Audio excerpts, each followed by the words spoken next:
Hey everybody, and welcome back to the channel, Wes Richardson Unfiltered. And welcome back to chapter 6 of Finding Ellis. So this chapter is called Visiting Hemingway, South Carolina. So if you're new to the chapter series, this series is called Finding Ellis because I have an uncle that served in World War II that was killed by machine gun fire. His body was never identified and brought home. So the family and I have submitted some DNA samples in hopes to finding a match for an unidentified body and bringing Ellis home. So this chapter series is a way of honoring him, his service to our country, and telling his story as we continue to search for him in hopes of bringing him home. But today we are visiting Hemingway, South Carolina. So I mentioned in chapter 1 that we would do a chapter visiting the graves of some of the Bolan family members, including Hattie and William Bolan. I call them Mama and Papa Bear because they had 10 kids, 7 boys, 3 girls, and it looks as though their origins are around the Georgetown, South Carolina area. I believe they were tobacco farmers. I assume that they were buried in Georgetown, but it looks like they were buried in Hemingway, South Carolina, which is about 30 minutes away from Georgetown. So anyway, in this chapter, we visit the graves of Hattie and William Bolan, and also Herman David Bolan was buried there. He was the second born of the 10. So first is Bessie Raspberry Bolan. Wait, I said that backwards. Bessie Bolan Raspberry, my great-grandmother, and the second child was Herman David Bolan, so he was actually buried there as well. And the third child of Hattie and William was Catherine Bolan Owens. We were able to find Hattie, William, and then 2 of their children, Herman and Catherine. I also noticed the headstone last name Cribb everywhere, which is Hattie's maiden name. Then also the graveyard was loaded with Owens. I wish I would have known that. Maybe I would have visited some of the others while we were there. Oh, by the way, on the way to Hemingway, we had to stop at the old Buc-ee's. Buc-ee's? Buc-ee's or Buckeyes? Buc-ee's for my mom's first Buc-ee's experience. It was too much. Too crowded, too much. The following day on a Saturday, which is the reason we were there anyway, was to go to a conference to talk to people about Ellis. So the people that are doing the DNA sampling, they were there. The people that are doing the research of the days that led up to his death, they were there. We had an opportunity to sit down and meet with a caseworker. I can't remember his name, but it was Dr. something. We sat down with a caseworker, and him and his counterpart were able to put out a timeline all the way up to the day he died, telling us exactly what his squad was doing, what his platoon was doing, what his company was doing. I'm not sure if I'm going to have the next chapter be going over all of that information, or will it be about some information I found out on Dewey. But anyway, this portion is just visiting Hemingway. We'll do the Charleston section a little bit later. It's just too much to put in one. Also, while we were there, right down the road from the graveyard was an old school. I believe the church name was Pleasant Hill Baptist Church. I could be wrong. I'll put it in the little thing at the bottom here if I'm wrong. But I think it was Pleasant Hill Baptist Church. And then there's a school down the road. I think it was called Pleasant Hill Elementary or Pleasant Hill Middle School or something like that. This thing looked creepy. It's like, it didn't necessarily look like a fire. It just looked like somebody kind of forgot about it. The roof was caving in. If you're going to make a scary movie, this is the ideal school for that. If anybody has any information on the school or knows what happened to it, you can shoot me an email or just put it in the comments for me. But super creepy. I think Catherine went there. Could be wrong, but I think she go there. Y'all let me know. So again, the next chapter, I guess chapter 7, is either going to be on the information we found on Ellis while we were in Charleston the next day, or it's going to be on information that I found out on Dewey. I just haven't decided yet. I reached out to the University of Chapel Hill asking for help, so I'm kind of waiting on their reply first and give them an opportunity to see if they're going to help first. But with the information I found out on Dewey, this would essentially put it to rest. So if you're new to the chapter series, Dewey is Ellis's brother. Dewey died on an airplane crash, a medical evacuation flight. So what was a combat infantryman doing on a medical evacuation flight? Was he injured before he got on the flight? If that's true, he was never awarded his Purple Heart. So if we can find out what happened that put him on that flight, we could possibly have him awarded a Purple Heart. So again, I did find information on the flight. I found like a 14 page document that will essentially put Dewey's story to rest, and we can kind of shift focus and just focus on Ellis. Either way, I'll let you know. So again, chapter 6, visiting Hemingway, South Carolina. And folks, I'll tell you, when you're sitting at a desk going over this research, yeah, it's very sad. It's very moving. Things become very real.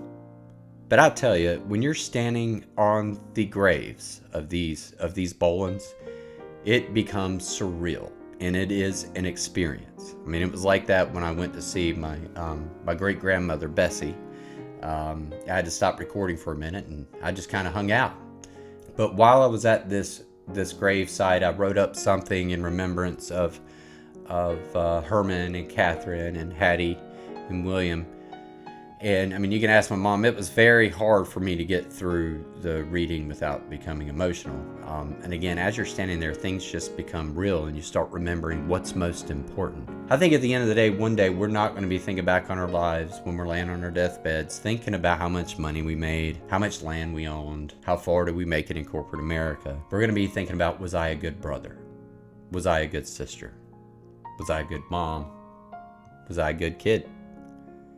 And we're going to be looking back on our lives and hoping that we helped someone, that we helped one another. So wouldn't it be awesome, instead of waiting for our deathbeds, that we could have that thought right now? So anyway, it was very moving, and I'm so grateful that I was able to just experience this whole thing. It's very good. It's been very good for me, and it's made me so proud to have that Bolan blood in my body. All right, so here we go. Chapter 6, visiting Hemingway, South Carolina. Thank you for watching, and thank you for helping me remember my uncles who paid the ultimate sacrifice for our country, and telling the story of their lives. Here we go.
Right now, I'm standing at the grave of Herman Bolan, and Herman was the oldest of the 10. So obviously I never got to meet Herman, but let me just read a little something about him real quick. Herman was one of the 10 children born to Hattie Crib Bolan and William David Bolan.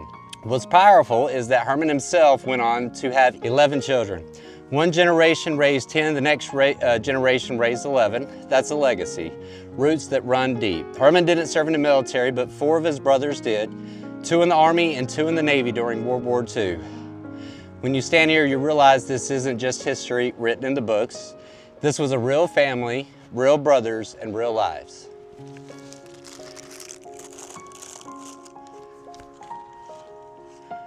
Okay, so here we are at the second grave. This is the grave for Catherine Bolan Owens.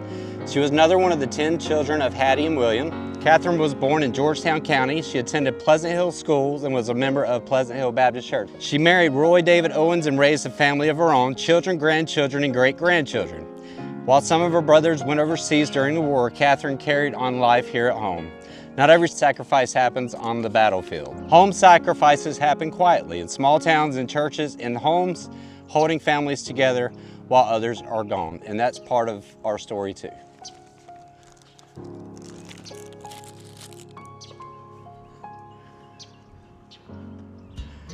All right, so here we are, and this is who we came to see. This is Hattie Bolan and William David Bolan. They were my great-great-grandparents. They raised 10 children during the Great Depression, 7 boys and 3 girls, in a time when life was hard and nothing came easy.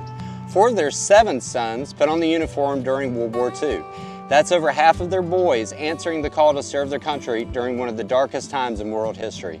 2 served in the United States Army and 2 served in the United States Navy. 2 of those Army brothers, Louis Duval Bolan, Dewey, and William Ellis Bolan never came home. Ellis was killed in action and his remains were never identified. To this day, we are still looking, still searching, and still hoping to bring him home. Dewey died in a military plane crash in the Philippines in 1945. He is buried there today or at a memorial cemetery overseas. Imagine raising 7 sons and watching 4 of them leave for war, and then living the rest of your life knowing 2 of them would never walk back through your front door again. We often talk about the bravery of the soldiers, but standing here, I think about the strength of the parents. Hattie and William didn't fight on the battlefield. They carried the weight of the war in their hearts. 10 children, 7 sons, 4 who served, 2 of them never came home. This cemetery holds more than headstones. It holds the beginning of a story of service, sacrifice, and family. When I started this journey, it was about finding answers, finding Ellis. But standing here, it feels bigger than that. It's not just about a missing soldier anymore. It's about family.